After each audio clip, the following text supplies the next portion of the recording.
The GovX Show is supported by Forrester, helping government organisations perform at their best. Visit forrester.com to learn more.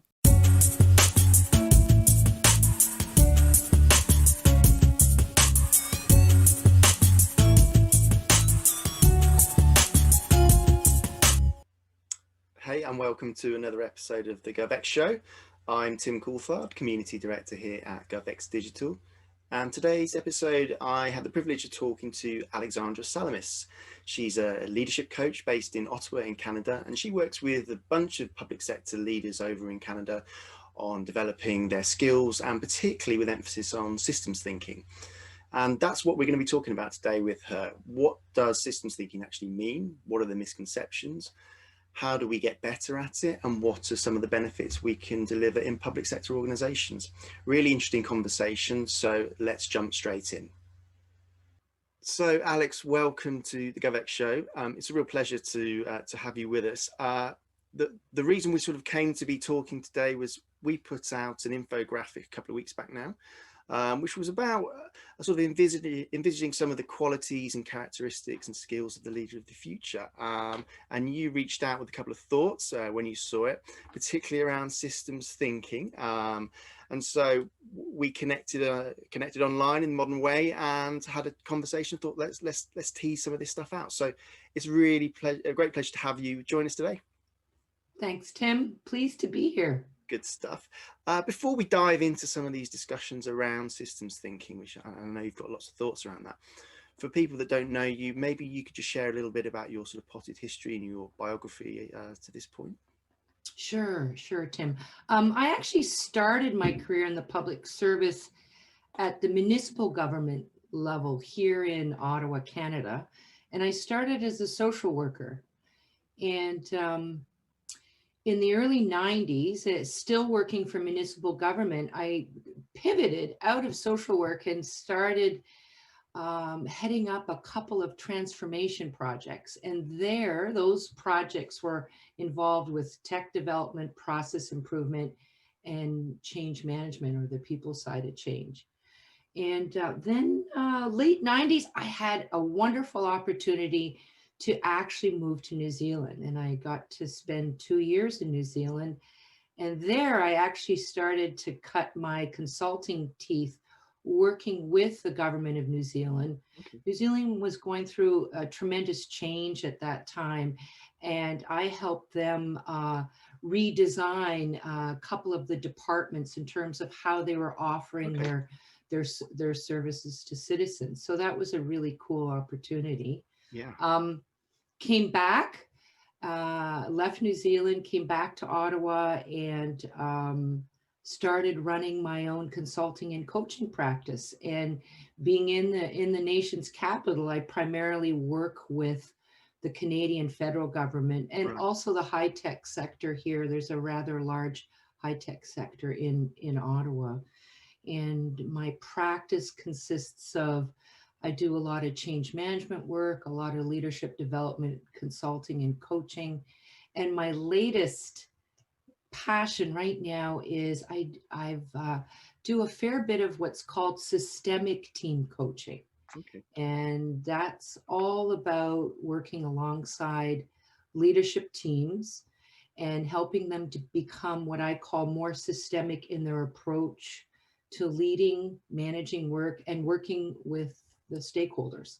Okay. So that's me in a nutshell. Yeah, and I can see why when we use the term systems thinking in an infographic, your antennae are twitching and you're interested in exploring that topic. So let's get into this now. So systems thinking, it's a phrase that's been around for a while, but it's seems to be ever growing in terms of sort of popularity and the sort of as a buzzword into people's skill sets. But I have a sense that maybe we're not all talking about the same thing. We are interpreting it differently. So really interested in sort of unpacking some of this stuff and understanding what it really is, and then we can start to understand how to use it, how it can, reap benefits in public sector organizations, and so on. So for you, what does systems thinking really mean?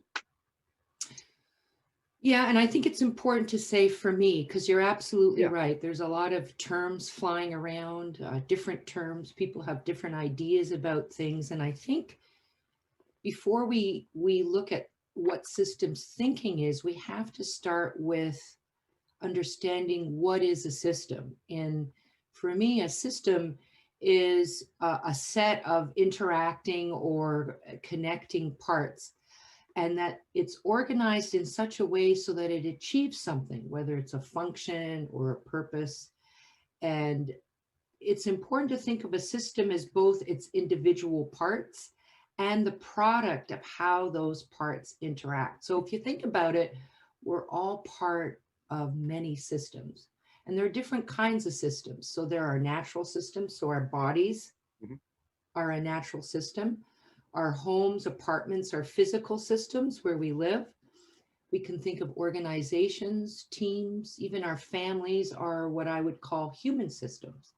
Yeah. And so systems thinking is a way to approach complexity, or what some of us like to call wicked problems. Yeah. These are problems in the world typically that are complex, that have messy contexts or evolving contexts, and have lots of diverse parts.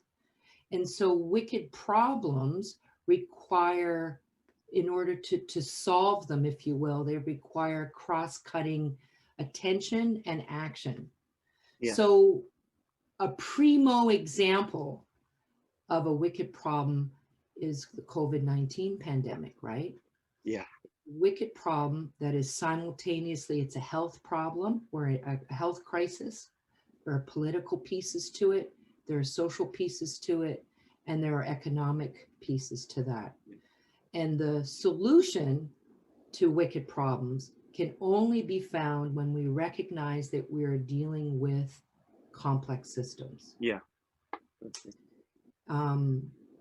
So if we think and act with systems in mind, right, it helps us see how different parts interact to form a whole. Mm. And then how the whole interacts with its wider context. So let me juxtapose this a bit. We differentiate wicked problems from what we call complicated problems. Mm. So complicated problems are classically things like engineering problems, like building a rocket or performing open heart surgery. So those kinds of problems lend themselves to detailed solutions and high specialization. Yeah. However, once you crack the nut on how to build a rocket or how to perform heart surgery, you master the solution, and it's readily scalable. You can Yeah. teach it to others, other people can do it, et cetera, et cetera. So versus complex or wicked problems, these are problems that have multiple systems and Yeah. multiple feedback loops between humans, So right? you can't ring fence them because there are so many external factors coming in and out of the equation the whole time, as opposed to your rocket's in the factory.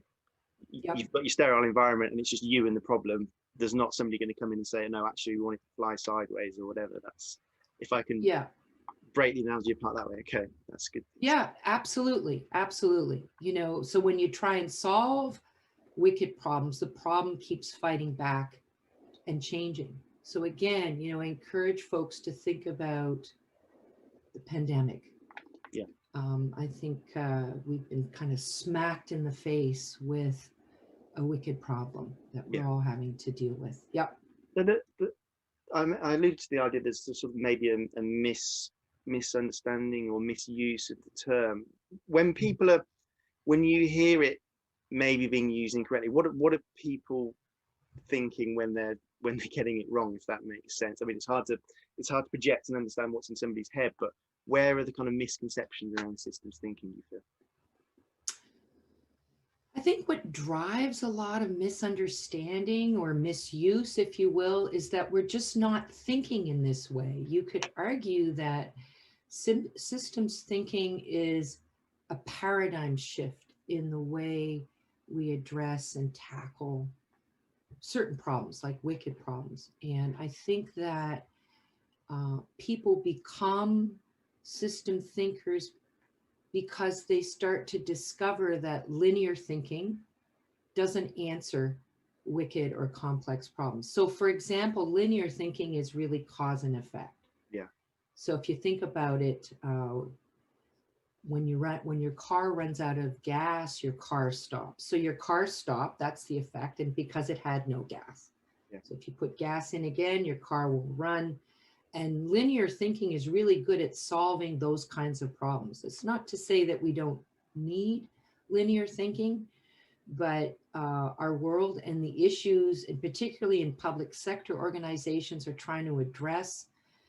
These are made up of many complex relationships and interrelationships.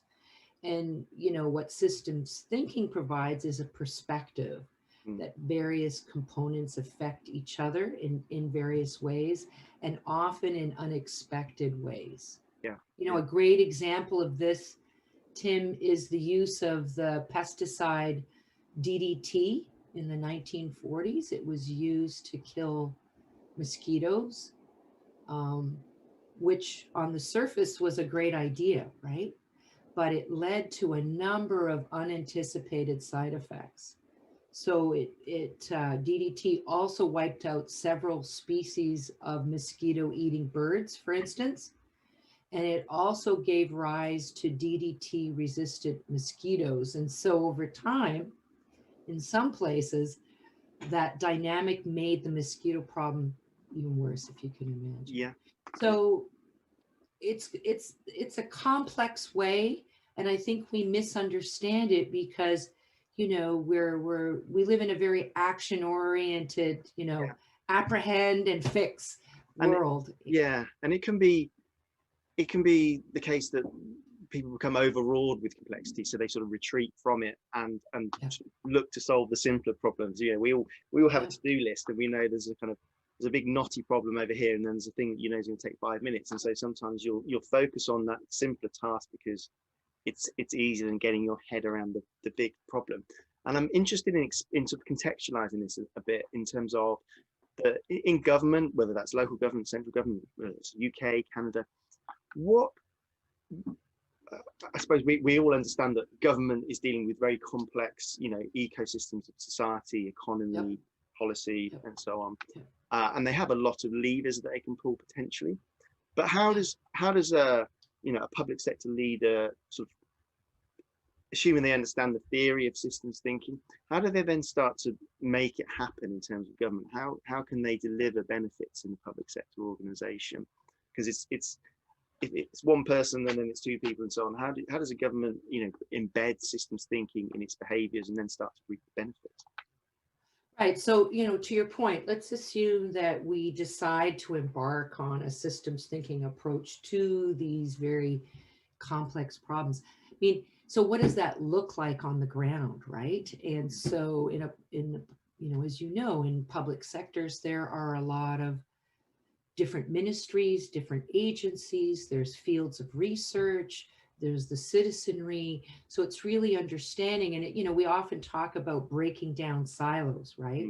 Yeah. And we have to organize work in these ways, right? That's if you think about ministries and agencies, those are a means of organizing work, right?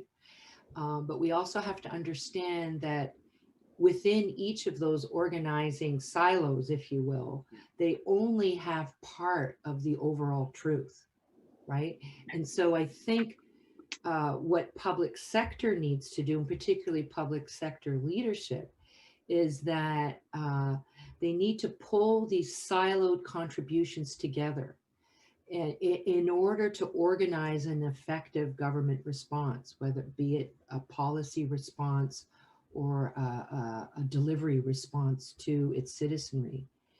I think the other piece, though, is we have to start educating the public about the difference between complicated problems and wicked problems. Yeah. Because the public, the citizenry, is expecting and is still thinking about, generally speaking, now I'm talking cause and effect, right? And they want solutions. Yeah. but cause and effect thinking aren't going to bring solutions to wicked problems. Yeah. And, and that's where the political tension in the public sector rises, where, we want our politicians actions now, you know what I mean, Yes. right? Yeah. And And that's the. so, sorry, go ahead. I was going to say that. I mean, that then brings in the sort of trust and engagement piece as well, in terms of, do you have a citizenry who are prepared to listen to and understand the messages that are coming out their public Yeah. agencies, so that you can have that dialogue or raise understanding or awareness? I mean, maybe the COVID pandemic has done something to educate people in understanding the complexity of government, the complexity of, and the interdependency of our entire kind of ecosystem globally. I mean, it's a global pandemic, so the evidence is there. So, maybe this is a sort of trigger for people to start to understand and think in that way, that, okay, there was initially a medical issue, but now it's become an economic issue, and that's become a social issue, and then it's become, the vaccine issue. So it's interesting to see how it's emerged, and I think the COVID example is a really sort of strong one, and very visceral right now. Yeah, I mean, we live in a world that's more and more complex and interconnected. Yeah. And we have to, not just the public sector, but I think the public sector has a role to play in helping the citizenry understand that. And you do that by bringing the citizenry along with you as you move forward. I think that's part of it. I mean, Yeah. obviously, easier said than done, Sure. but I think that's I think that's the way to go. Yeah, 100%. So let's sort of try and tease out some maybe some examples or use cases. Let's make another big assumption that we have a whole bunch of systems thinkers in our public sector organization. What sort of challenges is this approach really useful in tackling? And are there any examples that our sort of public sector audience might recognize where systems thinking has been applied effectively, or an example where they could apply it effectively to deliver better outcomes? I think, I've done a little bit of research on this, and the good news is I think that systems thinking across various governments is starting to have a bit of a toehold. And, so for example, we've talked about the pandemic, tackling climate change, another wicked problem, right? And so I know the OECD has done some work in systems thinking. I know that the policy communities across various governments have started to turn to systems thinking as a means of creating policies that are integrated. Another one that that has become unfortunately a big issue is the whole systemic racism and how that operates in the world that we live in. Substance abuse issues. I know in Canada we have and had an opioid crisis here in Canada. Another example of efforts being done using systemic thinking. Poverty reduction. Yeah. Another big issue. Homelessness. I mean, you could go on and on and on. Yeah. All these issues have cross-cutting, or problems are cross-cutting, right? And typically there's an economic piece to it, there's a social piece to it, there's a cultural piece to it, often there's a climate piece to it as well. Absolutely. You mentioned at the beginning that you're working a lot both with the public sector and then sort of tech companies as well, and there's an interesting intersection there that we at GovX explored in lots of different ways around data sharing, interoperability between systems, and this sort of stuff. So it feels like at least now the tools are starting to become available, and as I mentioned, the levers that can be pulled, where when you're talking about the silo effect, if there's a sort of open commitment to data sharing, and in the UK we're making some real strides in this, then I think we're starting to edge towards some more mechanisms that we can employ to deliver better outcomes and that sort of thing. So it's one would hope it's the trend is upwards in terms of the impact of system thinking. And I was wondering, do you do you have a sense from, the people that you're working with in a sort of coaching capacity, or just the conversations you're having, like in a crude way, are more people coming to you to explore systems thinking in terms of their understanding? Is that an upward trend, or is it just a sort of continuous need? It's an upward trend. I mean, one of the reasons why I've always been doing team coaching with government and in high tech, particularly at the leadership level. But it used to be primarily focused on the dynamics within a team, which are important too, to work with a team on. Systemic team coaching is really about how do we add value to our stakeholders? It takes a slightly different perspective. So it's moving away from what we used to call high performance teams, more towards value creation teams. And so part of that is a hard look and actually consulting with the stakeholders in that system to find out, are we serving you? Are we doing what we said we would do? Are we working on the right things? Are we tackling the things that are most important to you as a stakeholder? Where the complexity comes in is you have stakeholders who have different priorities, needs, views of the world, et cetera, et cetera. Sure. And that's part of what adds to the complexity. For sure, though, it's on the rise. I mean, I'm starting to hear the word systems and systemic more than I ever have before. I think so that consciousness, for sure, I think is rising. Absolutely. Part of the sort of battle for hearts and minds in the first place is to get people bought into the concept. And when, I guess, taking it into a more sort of practical context, where to get started? I mean, it's not a flipping a switch and say I'm now a systems thinker. So I guess it's a journey. So how to start that journey and to start to get to grips with some of the key concepts, whether that's resources or ideas or mindset or behaviors. Where would you recommend people to get going? I think it starts with a bit of a mindset and practice. So this might sound a little bit funny, but I would encourage people to, in order to get started, before you start thinking of it in a professional way, i.e. through your role, one way to start is just to sit outside your front door and look around and observe. And in your observation, name the different systems that you see.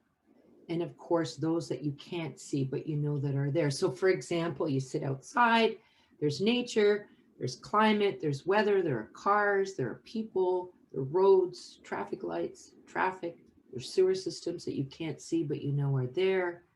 There's the building you live in, there's you could go on and on and on. So it's really about starting to take in the world from a systems perspective. And then as you start to identify those different systems, if you will, you can start to imagine how these systems interact, how they impact each other, how they're connected, and how the systems themselves are organized in a way that they achieve something, right? They either have a purpose or a function.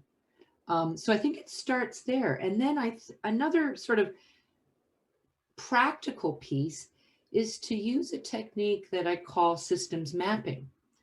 And what systems mapping does, and this is something that you can do with others. In fact, I highly recommend that you do it with a bunch of folks, not just yourself.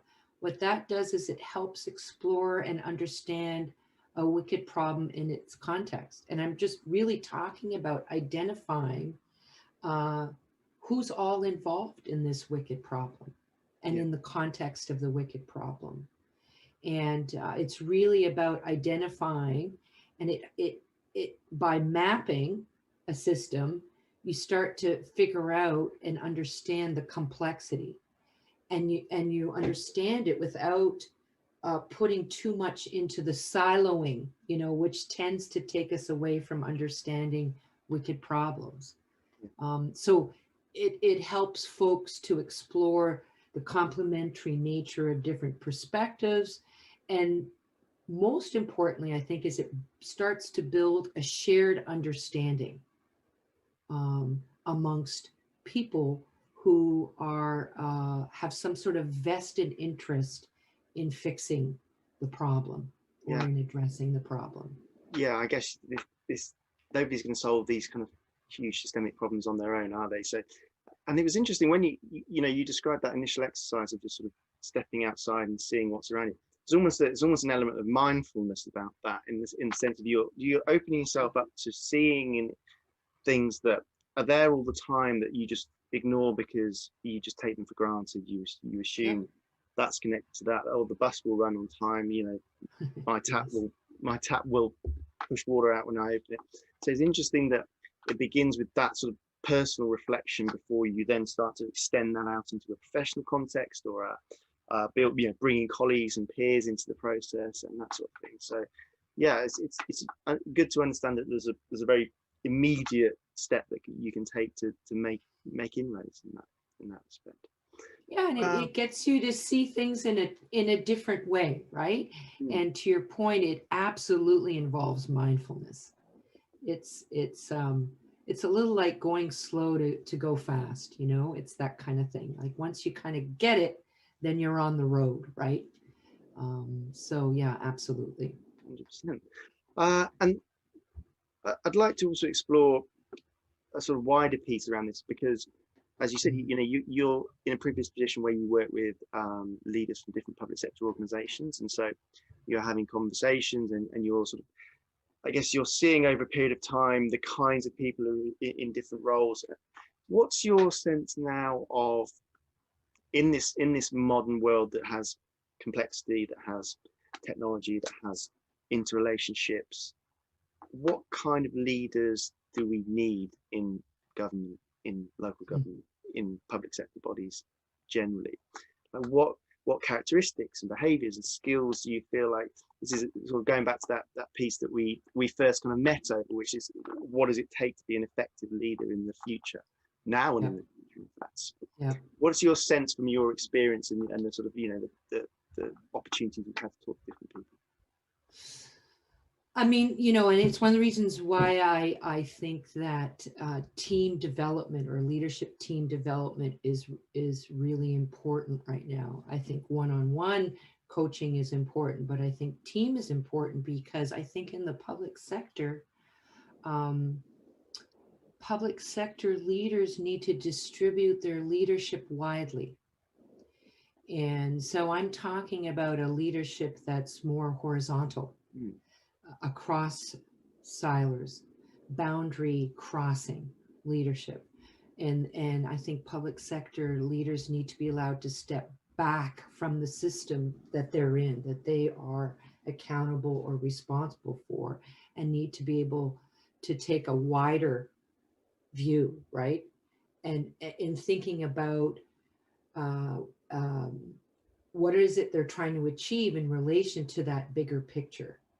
And in doing that, they need to collaborate continuously with a broad range of stakeholders, not just within government, obviously, but outside of government as well.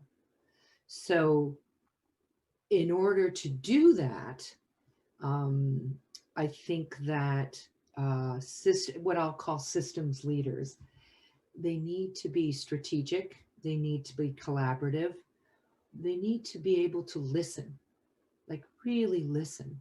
To your point about mindfulness, to really listen to what people are saying and their perspective on the truth of a situation, right?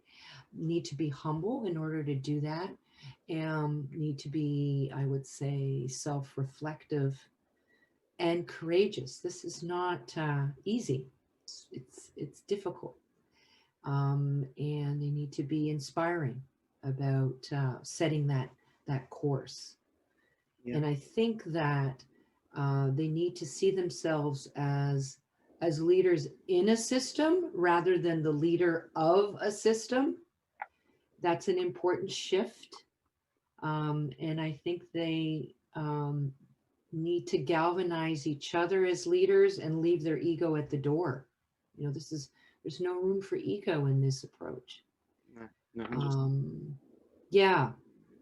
Yeah. I think this is true, not just in the public sector, but this Yeah, is true cool. worldwide. And certainly we're starting to see the move away from, what we classically call command and control forms of leadership to more one of distributed or collaborative approaches, particularly to wicked problems, because it's not just in one domain. Yeah.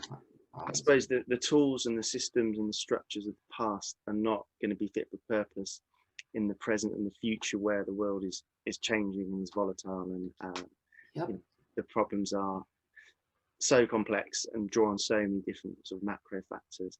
And it was interesting when you were describing the idea of maybe not leading a silo, but leading sort of horizontally. There's some examples, and I'm trying to remember. I think it's in Taiwan, where they have sort of ministers for customer as opposed to ministers. So that's starting to speak to the outcome of experience as opposed to the outcome for a defined narrow set of activities. And I think could be that's the way, as you said before, we have silos and ministries because they help to organize work, but at the same time there are some cross-cutting experiences and outcomes which are, we have customers in a sense in health, in housing, in social care. Okay, we might not call them that, but that's what patients are. So the idea that there'll be a sort of horizontal view and somebody with a broad remit to deliver or optimize outcomes across multiple ministries, working with their sort of domain specific expertise of other leaders, could be an interesting trend as we go forward. Absolutely. I mean, you're singing my song. I think as you may be aware, design thinking is something that has taken off significantly in particular. I know in Canada it has, and I believe in other governments and public sector domains as well. And I think design thinking is a wonderful approach to get at that idea of customers or consumers or citizens and to meet their needs. I think though design thinking, in order to pull it out of labs, if you will, and really embed it in organizations, in the public sector, systems thinking has to be married to that effort.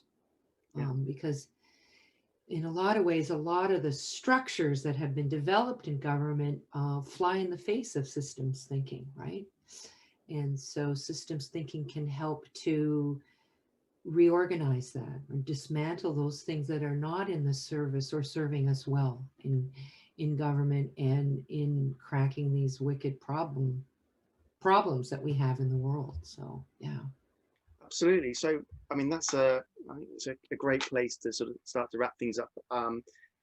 It's clear, as we've said, that we need new solutions for new problems and new ways of thinking, new ways of doing. So it's been great to sort of unpack some of the realities, misconceptions, possibilities around systems thinking in leadership and in the way we organize our public sector structures as well. So I'm just going to say thank you so much for joining me. It's been a real pleasure. It's been a really interesting and wide-ranging conversation. So Alex, thanks so much. Thanks, Tim. Take care.